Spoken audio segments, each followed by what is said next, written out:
আসসালামু আলাইকুম। সবাই কেমন আছেন? নিশ্চয়ই ভালো। রেগুলার লাইফ থেকে একটি ছোট্ট ব্লগ নিয়ে আসলাম আপনাদের জন্য। আশা করি আপনাদের ভালো লাগবে। সাধারণত বছরে এই সময়টা আমার বোন আমাদের এই টাইমটাতে এখানে আসে না। আ মানে বলতে পারছি এপ্রিল মাসটাতে ওর আসা হয় না। এবার আল্লাহর হুকুম কেমন করে জানি ও চলে এসছে। তাই একটু আয়োজন করেছিলাম পান্তা ভাত আর ভর্তার। এই সময়টা যেহেতু ওকে কাছে পাই না, তাই ওর সাথে কখনোই পান্তা ভাতের আয়োজনটা করা হয় না। তাই ভাবলাম যে কেন না একটু পান্তা ভাত আর ভর্তার আয়োজন করি আর পরিবারের সবাই মিলে একটু উপভোগ করি এই সময়টা। তো এখানে অনেক ধরনের ভর্তা আর খাবার মোটামুটি আলহামদুলিল্লাহ রেডি করেছিলাম। এখানে গরুর মাংস আছে, মাছ ভর্তা, আর ডাল, একটা ছোট মাছ, ইলিশ মাছ ভাজা, আর ভর্তার ভিতরে মোটামুটি করেছি টমেটোর চাটনি, ২ ধরনের শুটকি, ধনেপাতা ভর্তা।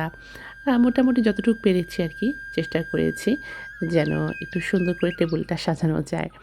তো এই ছোটখাটো আয়োজনের মধ্যেই আ এই দিনটা আসলে খুব ভালোভাবেই কেটেছে।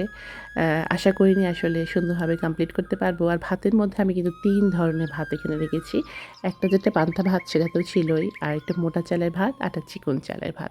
তো সাধারণত অনেকেই হয়তো মোটা চালের ভাত খেতে পারে না হয়তো সেই কথা চিন্তা করে আমি ২ ধরনের ভাত রেখেছি যে চিকেন চালটা যেন খেতে পারে। কিন্তু দেখলাম যে সবাই ঘুরে ফিরে মোটা চালটাই বেশি পছন্দ করেছে। ভর্তার সাথে দেখবেন সাধারণত মোটা চালের ভাতটা বেশি ভালো লাগে। আমরা যখন গ্রামে যাই তখন দেখা যায় যে মোটা চালের যে লাল যে চালটা হয়, মোটা চালের ভাতটা খাওয়া হয় এবং সেটা কিন্তু অনেক মজা লাগে। যদিও এখানে লাল চালটা পাওয়া যায় না, দেখতে অনেকটা লাল চাল মনে হলেও ধোয়ার পরে সেটা সাদাই হয়ে যায়। তবে মোটা চালের যে টেস্টটা সেটা কিন্তু ঠিকই আছে। তো খাবার-দাবার দেওয়ার পরে আমি এখানে আনার জন্য একটু খাবার রেডি করছিলাম।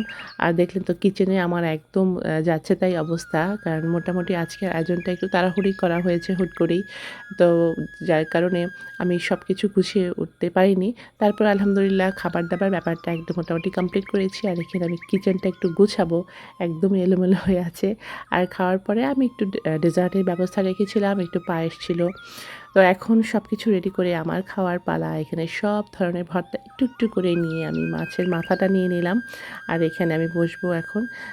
সবকিছু ঝামেলার পরে এখন একটু শান্তি লাগছে যে আজকের দিনটা কমপ্লিট করতে পেরেছি। ছোটখাটো আয়োজনগুলি হুটহাট করে করলেও কিন্তু মজাই লাগে, খারাপ লাগে না। আর তা যদি হয় পরিবারের সাথে, আপনজনদের সাথে তাহলে কোনো কথাই নেই। তো যাই হোক আজকের এই ছোট্ট আয়োজনটা আশা করি আপনাদের ভালো লাগছে। সবাই ভালো থাকবেন। আসসালামু আলাইকুম।